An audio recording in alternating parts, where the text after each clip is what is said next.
जोहार, मेरा नाम है शमीम अहमद और आप देख रहे हैं द इंडिया बुलेटिन। झारखंड राज्य मंत्रिमंडल ने बीते 8 सितंबर को झारखंड लैंड म्यूटेशन विधेयक 2020 के प्रारूप को स्वीकृति दे दी। कैबिनेट से मंजूरी मिलने के बाद ही इस बिल का विरोध शुरू हो गया। पहले भाजपा ने इस बिल के विरोध में सदन से सड़क तक आंदोलन की चेतावनी दी, तो कांग्रेस में शामिल होने वाले मांडर विधायक बंधु तिर्की भी इसे काला कानून बता रहे हैं। तृणमूल कांग्रेस के साथ साथ सत्ताधारी कांग्रेस भी अब इस बिल के विरोध में खड़ी नजर आ रही है। तो आइए समझते हैं क्या है झारखंड म्यूटेशन बिल के बारे में।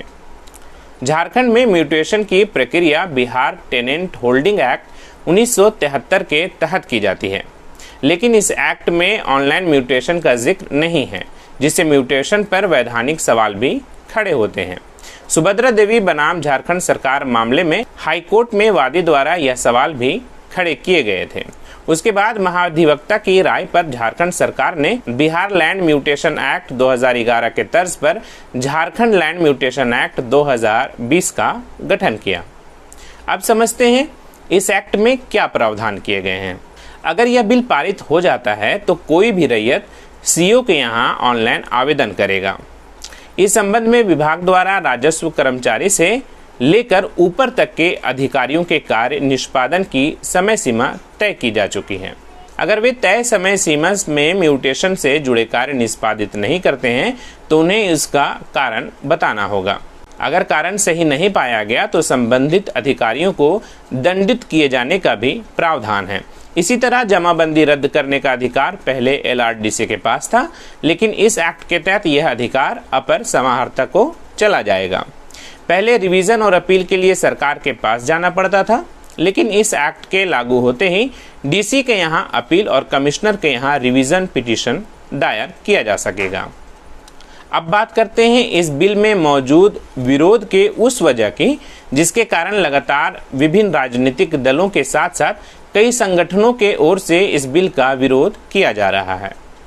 एक अखबार में प्रकाशित खबर के मुताबिक झारखंड लैंड म्यूटेशन एक्ट 2020 के लिए तैयार बिल में यह प्रावधान किया गया है कि राज्य में एक्ट लागू होते ही सीओ सहित राजस्व से जुड़े अधिकारियों के खिलाफ किसी तरह की कार्रवाई नहीं की जा सकेगी।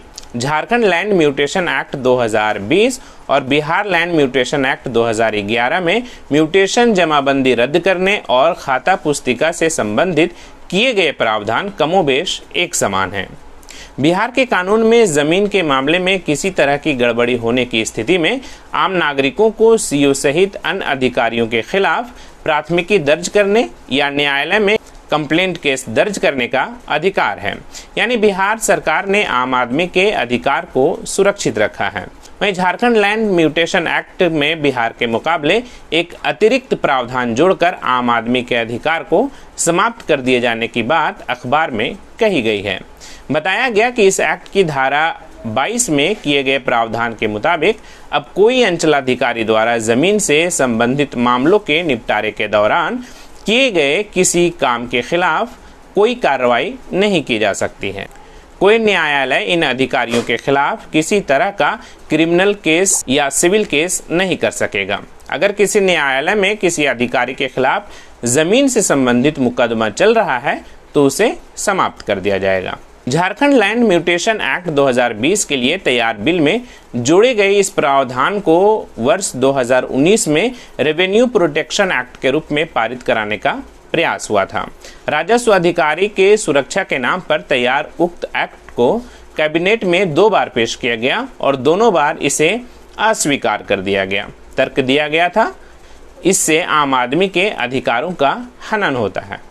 हालांकि झारखंड के भू राजस्व सचिव के सोन की ओर से यह कहा गया कि झारखंड लैंड म्यूटेशन बिल 2020 के संबंध में अलग अलग चर्चाएं हो रही है और यह भी बातें सामने आई हैं कि इस बिल के जरिए राजस्व अधिकारी को बचाने की कोशिश की गई है। ऐसा बिल्कुल भी नहीं है। गलत काम करने वालों के खिलाफ सख्त कार्रवाई होगी। बिल के कंडिका 22 के पहले पारा में स्पष्ट रूप से अंकित है। यदि अपने कर्तव्य के निर्वहन के दौरान कोई निर्णय लेता है तो कोई कार्रवाई नहीं होगी और यह भी लिखा है कि पारा 2 भी प्रभावी होगा। उन्होंने कहा कि यह विचार रखना कि किसी राजस्व पदाधिकारी के विरुद्ध कार्रवाई नहीं होगी या किसी अधिकारी को बचाने की कोशिश है, कहना उचित नहीं होगा। विधि विभाग से परामर्श के आधार पर नया म्यूटेशन बिल तैयार किया गया है। सचिव के सोन ने यह भी कहा कि जब भी कोई मामला आएगा, सक्षम अधिकारी के जांच के बाद प्रांत प्रशासनिक और कानूनी सभी तरह की कार्रवाई की जा सकेगी। नए बिल में सभी अधिकारियों को अपने तय समय सीमा में काम करने की जिम्मेदारी सुनिश्चित की गई है ताकि उनकी जवाबदेही निर्धारित की जा सके। अब बात करते हैं किन किन लोगों ने इस बिल को लेकर क्या कहा। भाजपा विधायक दल के नेता और पूर्व मुख्यमंत्री बाबूलाल मरांडी ने इसे राज्य विरोधी बताते हुए सरकार से इस बिल को वापस लेने की मांग की है। वहीं मांडर विधायक बंधु तिर्की ने भी इस बिल पर कड़ा ऐतराज जताया और बिल वापस करने की मांग की। आजसू नेता व पूर्व सांसद प्रदीप बालमुचु ने म्यूटेशन बिल को आदिवासी मूलवासी विरोधी बताया। उन्होंने राज्य सरकार से बिल में मौजूद जन विरोधी प्रावधान हटाने की मांग की। सरना समिति के अध्यक्ष फूलचंद तिर्की ने भी समिति की ओर से इस बिल का विरोध किया है। झारखंड विधानसभा के मानसून सत्र शुरू होने से पहले ही इस बिल का विरोध करने वालों की फहरिस्त लंबी होती जा रही है। ऐसे में म्यूटेशन बिल पारित कराना सरकार के लिए एक बड़ी चुनौती साबित हो सकती है। Subscribe now and press the bell icon. Never miss an update.